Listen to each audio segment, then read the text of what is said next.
அது நான் என்ன பண்ண போகிறேன், நல்லா இருந்தால் ஓட போகுது. ஆமாம், நல்லா செக்கச்சேவேன்னு அழகாக தான் இருக்கிறான். ஆமாம், நம்ம ஜெயம் ரவி மாதிரி யாரையும் போய் கட்டிட்டு மாட்டிக்காதையா, பம்பா போயிடும். சரி, என்னமோன்னு அவங்கவுங்க வாழ்க்கையை அவங்கவுங்க பார்த்துக்கிறது தானே. ஐயா வாங்க, அமித்ஷா அவர்களே. ஐயா வணக்கம். இந்த படத்துக்கெல்லாம் அமித்ஷா வந்திருக்காரு.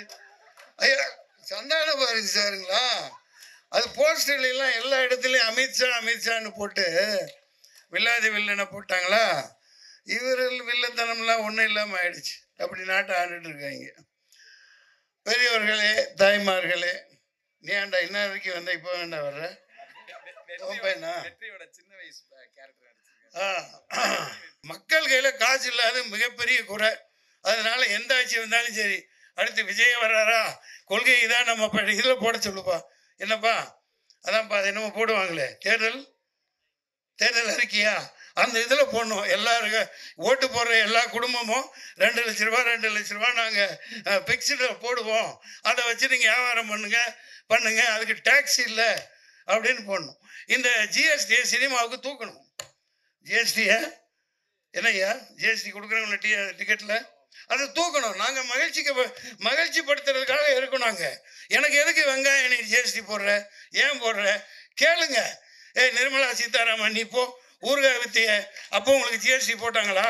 லண்டனில் ஊறுகாய் வித்துட்டு இருந்த மாமி தானே நீ கன்னடத்தில் தானே பதவி ஏற்ற, ஆனால் தமிழச்சின்னு சொல்லிக்கிற. நீ ஒரு தேர்தலில் நிற்கல, ஜெயிக்கல. இந்த ஜெய்சங்கர்னு ஒருத்தர் நடந்தால் ஒரு ஏதோ நெருப்பு கோழி மாதிரி நடப்பார். அது அன்றைக்கி பார்த்து நானே பயந்துட்டேன். அது உருவக்கேலி செய்யக்கூடாது. நம்ம அது என்ன ஆத்திரம்னா, நாங்கள்லாம் காசு கொடுத்து எலெக்ஷனில் நின்று ஜெயிக்கிறேன் தோக்குறேன், ஒன்றுமே இல்லாமல் நோகாமல் நோம்பு கொண்டு வந்து மக்களை வாட்டி விதைக்கிறாங்க. அதனால தான் நம்ம வெறுப்பு. உங்களில் ஒருத்தனா நான் இந்த வெறுப்பை பதிவு பண்ணுறேன். சினிமா நல்லா வாழ்ந்தால் தான் மக்கள் நல்லா வாழ்வாங்க. மக்கள்கிட்ட பேங்க் பேலன்ஸ் இருக்கணும். அந்த ஜிஎஸ்டி எல்லாம் சினிமாவுக்கு தூக்கணும், மானியங்கள் கொடுக்கணும். பிரபு அவர்களே, ஐயா வந்துட்டு போயிட்டாங்களா? ஆஹா, உடம்பா அதெல்லாம் சும்மா, அவருக்காவது உடம்பு சரியில்லாமல் இருக்கிறதாவது. நான் விட்டுருக்க மாட்டேன். ஏன் விட்டீங்க? உங்களுக்கு ஒரு விஷயம் தெரியுமா? இந்த கூட்டத்தில் யாருக்காவது தெரியுமா? அதாவது அவர் அளவுக்கு இந்தியாவிலேயே குதிரை ஓட்டக்கூடிய ஆள் யாருமே இல்லை. ஜெயச்சந்திரன் சார் வணக்கம். பிரபு சார் கேப்டனே மிரண்டிருக்காரு. பெங்களூரில் பயங்கரமாக படிக்கல, ட்ரைனிங் எடுத்தவர். குதிரை செத்தாலும் அவர் இறங்க மாட்டார், கீழே பறப்பார். 120 கிலோமீட்டர் ஸ்பீடில் பறப்பார் பிரபு சார். அவருக்கு போய் உடம்பு சரியில்லைன்னா எப்படி? இன்னொன்றும் நம்ம அப்படியே விஷயங்கள் மறந்துடுவேன், சொல்லிட்டு போகணும். ஒரு சில படங்கள் குதிரைக்கு முக்கியத்துவமாக கண்டா ஏதோ வர சொல்லு, இந்த மாதிரிலாம் படங்கள் வந்தது. கதாநாயகர்கள் குதிரை ஓட்ட கற்றுக்குங்க முதல்ல.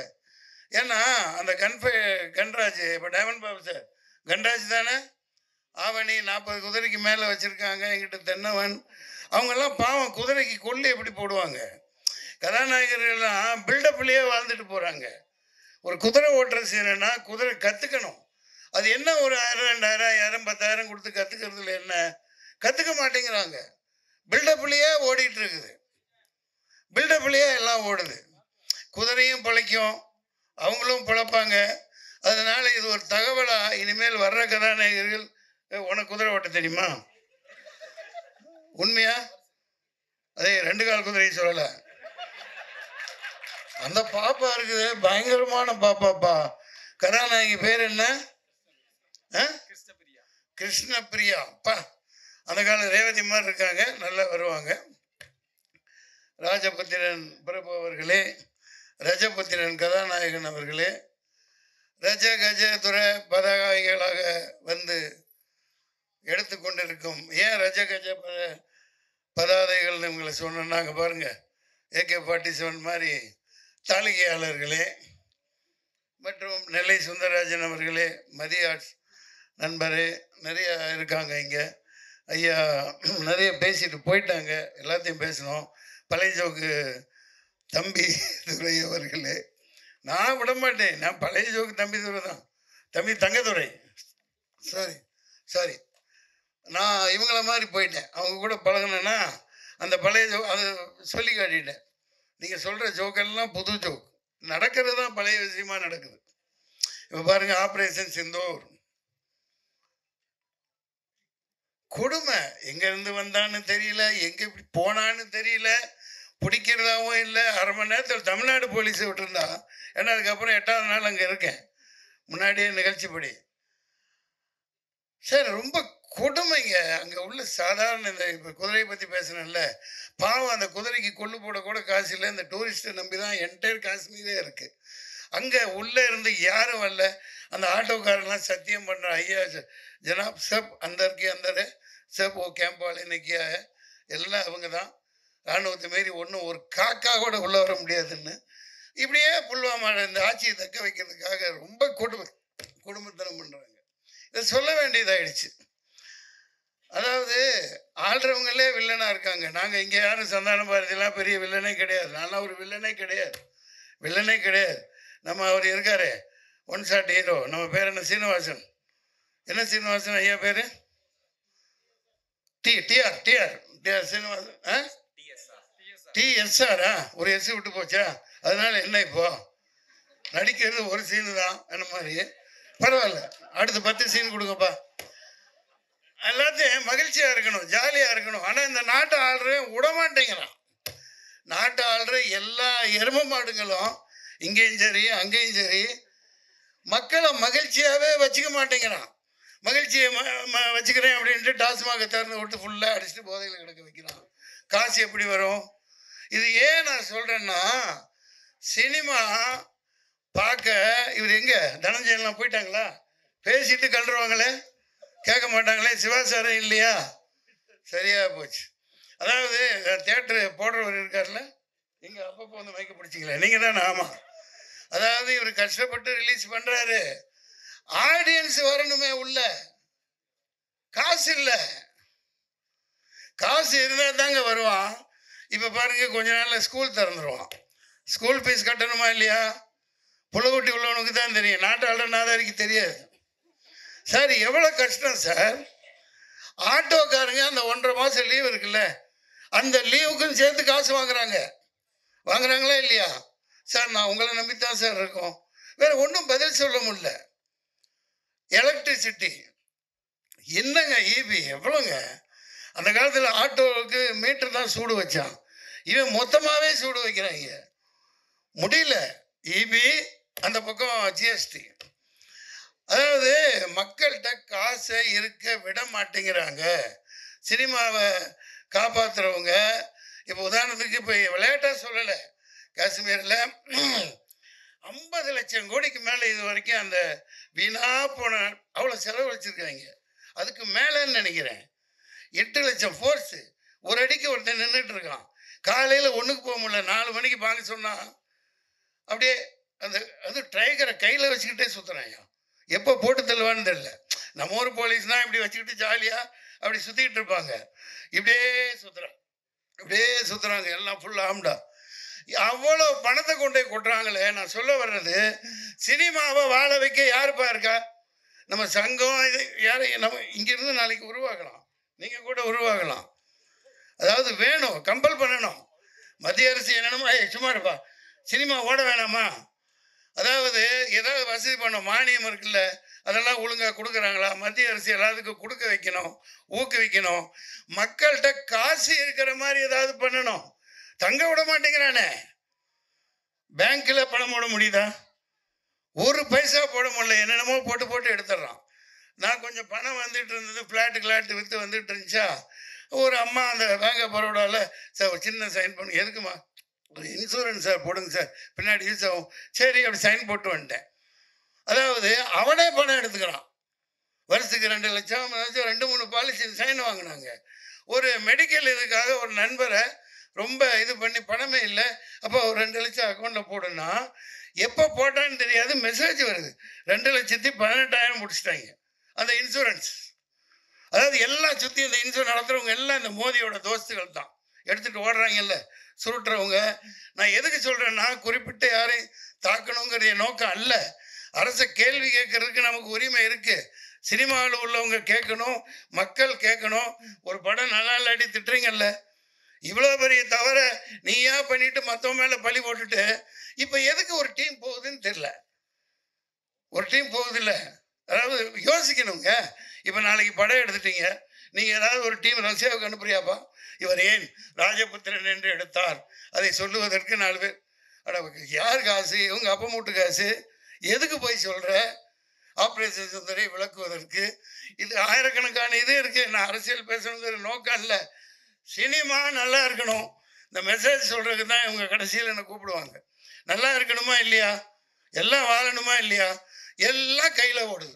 அந்த செல்ஃபோனில் கண்ட கர்மத்தை காட்டுறாங்க. அவுத்து விட்டு எல்லாம் வீட்டுக்குள்ளே போனால் ஒன்று சோபாவில் காலம் மேலே போட்டுட்டு இப்படியே பார்த்துட்ருக்கு. ஆக்கி போடுறது, அங்கே ஒன்று கேம் ஆடிக்கிட்டு இருக்குது.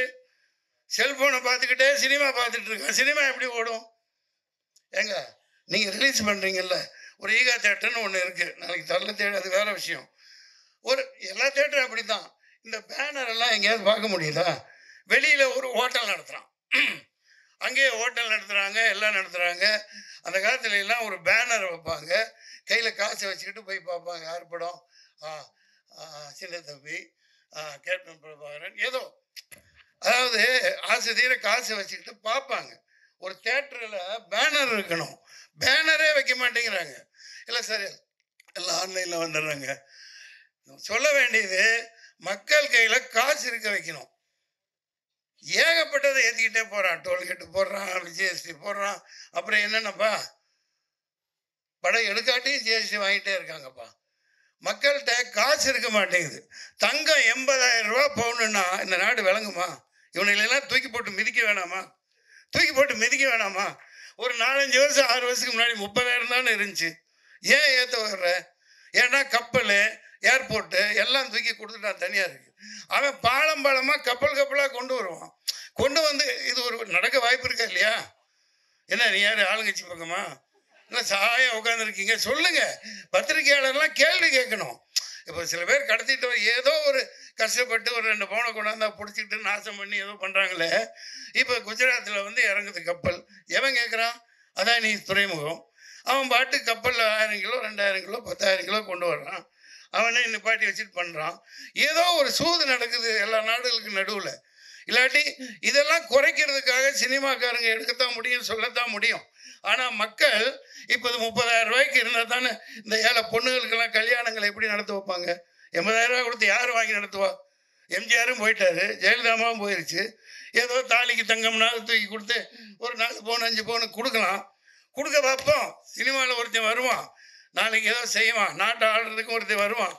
எல்லா பெண் குழந்தைகளுக்கும் 10 பவுன் அல்லது 50 பவுன் இந்தா, வெறும் 30,000 ரூபாயில் வெறும் 20. அதை கொண்டாங்கடா.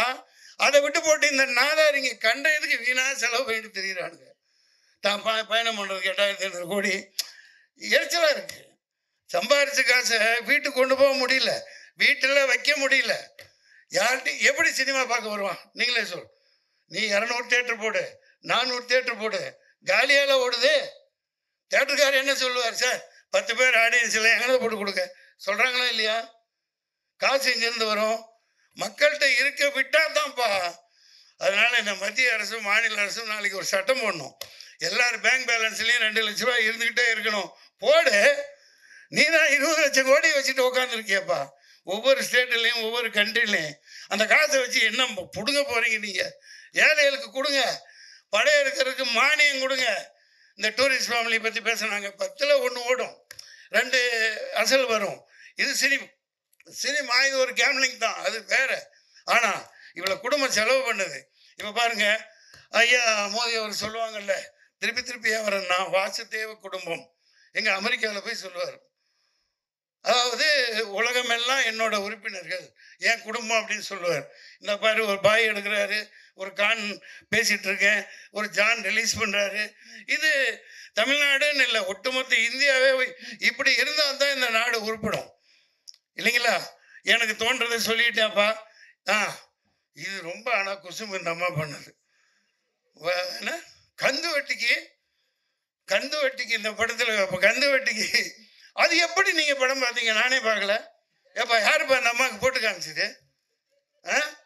இந்த கவர்மெண்ட் வாங்குற கந்து வெட்டியை விட வாடா. அட நாடாரிங்களா, ஜிஎஸ்டிக்கு ஏன்னா கணக்கு போடுங்கப்பா. எவ்வளோப்பா வாங்குறீங்க? ஏகப்பட்டதுதான் 18%. ரொம்ப நீ வேணாம், தண்ணி வேணாம், நீ தண்ணி தான் கொடுப்பேன், நான் ஒயிட் ட்ரம் அடிச்சுன்னு சொல்லுவான். ரொம்ப இது வேணாம். அதெல்லாம் மேடையில் அந்த காலத்தில் எல்லாம் பண்ணோம். ராதா ரவிக்கு தெரியும், எஸ்எஸ் மாமாவுக்கு தெரியும். ஆமாம், சரி, எல்லாரும் சந்தோஷமாக இருக்கணும், நல்லா இருக்கணும். அரசாங்கத்தை எதிர்த்து கேள்வி கேளுங்க. கேள்வி கேட்க நமக்கு உரிமை இருக்குது. நம்மள்ட்ட பேங்க் பேலன்ஸே இருக்க விட மாட்டேங்கிறாங்க. பேங்க்கில் அக்கௌண்ட்டும் போட முடியல. இருக்கிற காசு எல்லாம் அது என்ன மினிமம் பேலன்ஸ் வைக்கலையா? அந்த விளக்கெண்ணெய் அவனுக்கு விளக்க மாத்துக்கட்டையில் தான் அடிக்கணும். ஏன்டா அந்த இப்போ 5 வருஷத்துக்கு முன்னாடிலாம் அந்த இது கிடையாது. என்ன காசு ஒரு 150 ரூபா இருந்தால் கூட அதுக்கு இன்ட்ரெஸ்ட் போட்டு நமக்கு கிடைக்கும். இப்போ இருக்கிற காசை கோயந்தா பண்ணிடுறான். தெரியாதனமாக பணத்தை போட்டால் அவன் இப்போ சொல்ல வந்தேன், அப்படியே விட்டுட்டேன். அந்த 2 லட்ச ரூபா போட்டேன் இல்லையா இன்சூரன்ஸ்காரன், அதோடு சேர்த்து இருந்த காசையும் பிடிக்கிட்டான். ஏன்டா நான் கையெழுத்து போட்டது ஆட்டோமேட்டிக்காக அவன் எடுத்துக்குவானான். ராக் கொள்ளக்கார மாதிரி நடத்துறானுங்க இந்த பேங்க். இதெல்லாம் உதைக்கணும். அஜித் ஒரு படத்தில் நல்லா சொல்லியிருப்பார். ஸோ மகாகந்தன் டைரக்டர் மகாகந்தன் மகா கஞ்சனா தான் இருக்கக்கூடாது, மகா கந்தனாக இருக்கலாம் இல்லையா? கந்தா கடம்பா கதிர்வேலா ஞான பண்டிதா அப்பனே முருகா. நன்றி, வணக்கம், போயிட்டு வரேன். ஜாலியாக இருங்க, சந்தோஷமா இருங்க. நன்றி, நன்றி, வணக்கம். எங்களுக்காண்டி அந்த மன்சூர் அலிகான் சாருக்கு நன்றி.